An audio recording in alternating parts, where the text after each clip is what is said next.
Dance of the Nights in Fondren, Oysters and Beer from Mississippi, by Boyd Campbell.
The little bird says I'm a polymath. I don't know about all that. Like her mother, she's trained in dance. Like her mother, she doesn't know how much I know about dance, but she will. In 1935, when Sergei Prokofiev presented Romeo and Juliet to the Bolshoi, it was deemed too complicated to perform. Prokofiev persisted, the dancers insisted. I put a great deal of effort into the audio version of my stories. If you're reading this, switch to the audio version by clicking the arrow button above. Dance of the Nights is the theme of this story. I'm taking the halters off my creative horses. Please be patient with me. What I have to say is a central theme of my work. This is a story of knights. Men are knights, women are knights. It's a matter of the heart. Chivalry isn't a matter of culture or gender. It's a matter of hope. Every Campbell is born with a great claymore. You can't see it. You can feel its effects. Tonight, my sister's sword shone itself. Two households, both alike in dignity, in fair Verona where we lay our scene. Sometimes, a lot of times, I really need a sign that things are manifesting the way I hoped. I don't usually admit that. Doubt and strength don't usually go together, so I act like I'm invincible and undeniable when that simply is not true. Sometimes I really need a sign that I'm heading in the right direction and making the right decisions. The world doesn't usually work like that, but sometimes it shows its hand. I've always pretended that nothing hurt me. Ever. Hit me in the face again, bitches, let's play. One day all of Mississippi watched me break into 1,000 pieces. I tried to do it quietly, but whispers travel like the wind. Did you hear about Boyd? Eating Mississippi tamales at lunch, the new co-owner of Walker's, Joe Craven, said, "Come Thursday, we're having Eagle Point oysters again." On the way home, I texted the little bird and her mom. "Please consider having oysters with me Thursday night, ladies." Almost offhandedly, I texted the same to my sister and Kathleen Terry Sharp, the new number 2 at Millsaps College. When I was born, they had not yet buried Medgar Evers. That's the God's honest truth. A few days later, the same sort of people tried to kill Ed King. Barely days after that, it all pissed off Eudora Welty, and she wrote a story entirely different from all her other stories. It could have cost her life, just like it did Evers. When asked if she was afraid that the Klan might go after her when they read, "Where is that voice coming from?" Welty said, "Those kinds of people don't read the New Yorker." She must have been right. A personal side of that story, Eudora Welty bought her typing paper and ribbons from my father and grandfather on Capitol Street. Mississippi is alive with spooky threads. While Mississippi was killing people to protect our treasured heritage, the rest of the world was writing Jackson, Mississippi, off as a lost cause. Even if we got rid of every Klan member, Jackson still had this massive and quickly growing, desperately poor black population, and very little effort to pull them up. Johnson sent us the Great Society. He might have meant well. It didn't work. A lot of it backfired. More people died. The bishop sent Clay Lee out of Jackson to protect his young career. Philadelphia seems like a quiet little town.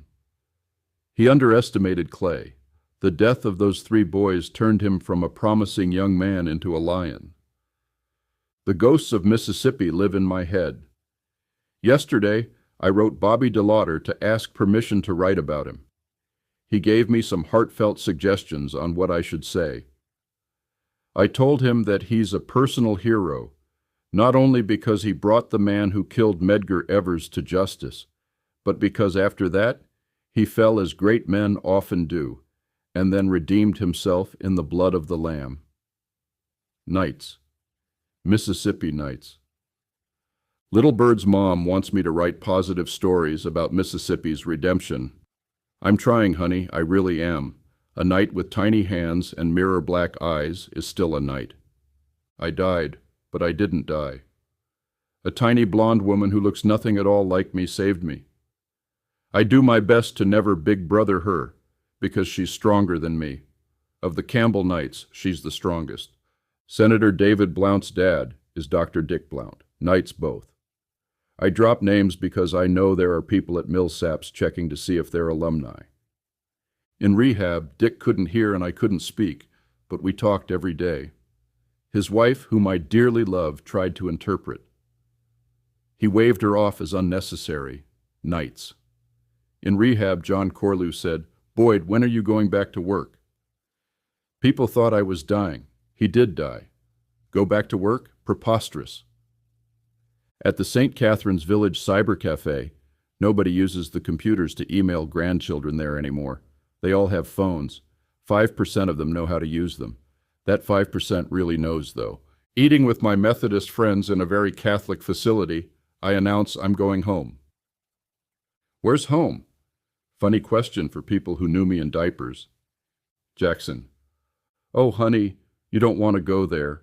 You don't know what it's like there now. That cut me deeply. These are people who built a life and raised a family in Jackson. Now they're telling me not to go there. It steeled my resolve. I do know. That's why I'm going, I said. Having coffee with Frank Quiriconi, the mayor of St. Catherine's, who also knew me in diapers, he asks, "Are you doing this for Boyd, or are you doing this for Jim?"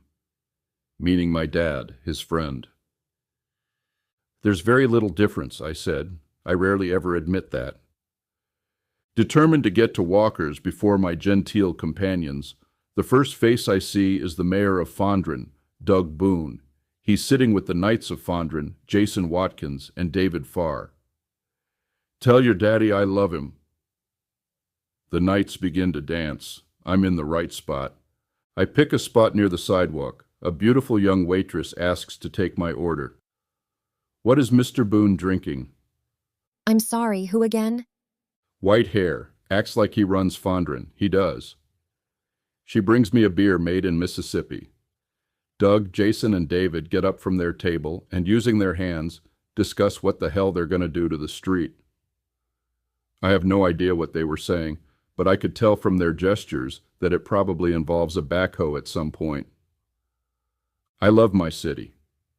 I love it more than little baby ducks. I love little baby ducks quite a lot. I don't love it more than the people. That's the point. Little Bird can't make it. Little sister got the date wrong. I didn't know Kathleen in school, but we knew all the same people. Some I knew in ways she's just now finding out about. We are of one mind when it comes to Millsaps. Knights are dancing. You're a lady. I speak roughly. Because I need to speak truth with you. I'm going to talk to you like your daddy or George Harmon. She smiles and laughs. We're speaking the same language. George Harmon could be a book on his own. Brilliant, creative, he dropped an atomic bomb on Millsaps that turned it into Godzilla for 30 years. Can be an asshole, though. Me too. Besides Daddy's death, pirates taking over Misco, Deposit Guarantee Bank, and a bunch of other places, and maybe 6 women who didn't love me after they said they did, what really started to break me was when George Harmon retired, and things didn't go the way he planned. I have ADHD super, Marvel mutant level ADHD. I see and sense everything around us. My brain splits into 6 parts, entirely focused on Kathleen and our very deeply important conversation. Part of my maybe not polymath mind watches who walks by. In Fondren, in my city, as the sun goes down, and I have a beer. As the 60s wore on, some young knights, men and women, began to commit themselves to the idea that there should be a new Mississippi. They had a vision of Mississippi without Jim Crow, without restraints or hatred. I call it Mississippi Camelot. It became real. For a while. Camelot, like Boyd, always breaks in the end, but the sword remains. Watching the people of Jackson pass by, white, black, young, old, arts, business casual, teenagers with skateboards, a kid with a cyber scooter, 2 men hold hands and kiss. As the sky turns orange and purple, I realize this was their vision. This is what my father wanted. This was the new Mississippi, Mississippi Camelot that Little Bird's mom wants me to write about. Nobody expected it to return. Nobody ever does. Oysters are so goddamn good. Having a friend I can discuss things with that I've needed to discuss for 40 years is better. Jackson, the United Methodist Church, and Millsaps College were all in free fall. I came home to put my big, ugly body between the people I love and the cold, hard ground. Then something amazing happened. New growth, new hope. The Stevens sisters sit across from us with their mom. I don't look the same, so they don't recognize me, even though I had Millsaps College in 10-inch letters on my chest. In her career, Carney Stevens broke the hearts of 80% of the KAs at Millsaps. She'll deny it.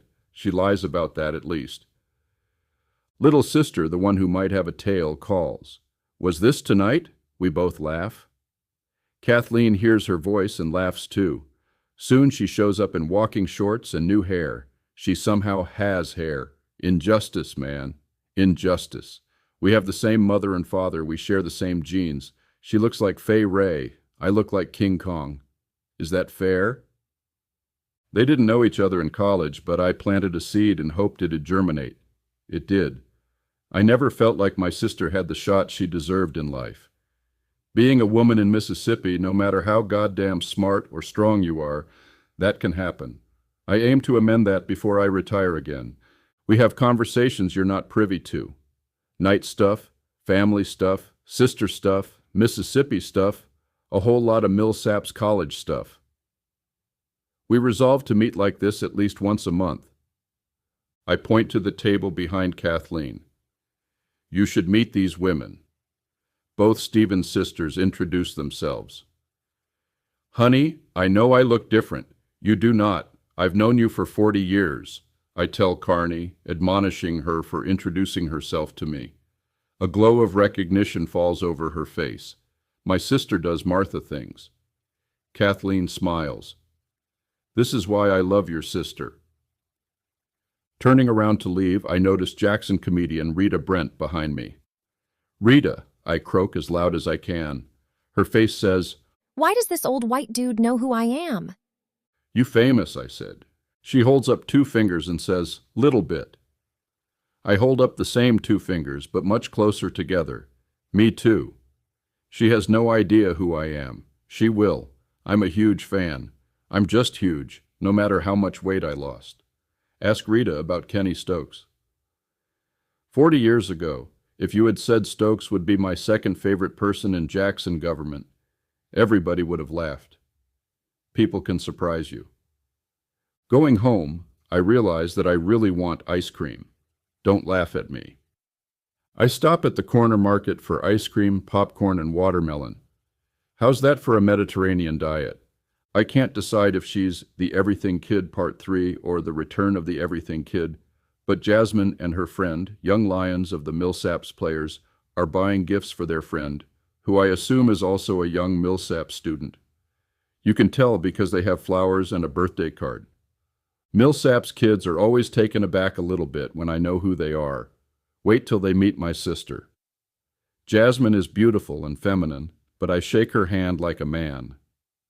You're my buddy. The girls don't know I spent the night discussing their future. In the dark, I text the little bird. Everything you do brings good luck to my family and me. She'll deny this. She denies a lot of things, like how smart she is.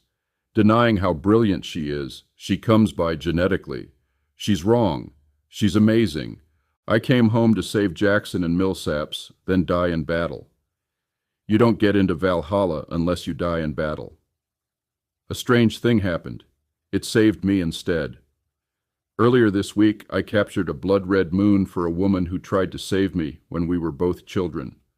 Going home, the very same moon, now a pale silver, slightly purple moon, lights my way because two women I also knew in a younger life saved me with beer from Mississippi and oysters from the Gulf. Dance of the Nights by Marilene Schildkamp, oil on canvas. The Life of Boyd is a reader-supported publication. To receive new posts and support my work, consider becoming a free or paid subscriber.